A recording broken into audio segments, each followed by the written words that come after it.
उन्हाळा अजून जेमतेम खतम नाही झाला, पावसाळ्यानं हजेरी लावूनही दिली. सकाळपासून निरा पाऊसच पाऊस, निरा साला काय झड लावल्यासारखं झालं.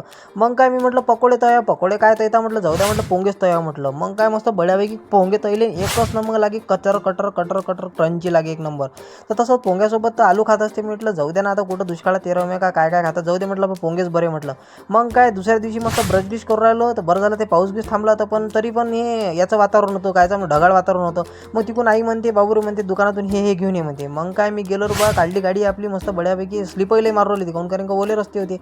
मग काय दूध डेअरीत गेलो मस्त बड्यापैकी. दूध डेअरीतून मला आणायचं होतं पनीर आणि दूध. मग काय पावभर अर्धा पाव पनीर घेतलं आणि मस्त बड्यापैकी दूध घेतलं. मग घरी आलो, फ्रेश गीच झालं मस्त बड्यापैकी, फ्रेश झालं. तुम्हाला माहिती आहे ना, मटणाच्या सूपापेक्षा डाळीचं सूप एकच नंबर लागते रे बा. माझ्या तर फेवरेट आहे. मस्त तडकीवालं सूप केलं बड्यापैकी, एकच नंबर लागते. मग काय निघालो मी पेपरसाठी, तयारी केली मस्त. पेपरसाठी गेलो. आणि पेपर म्हणजे आपलं जवळच आहे इथंच, हे प्रशांत विद्यालय माय. मग काय 3 तास पेपर सोडवला.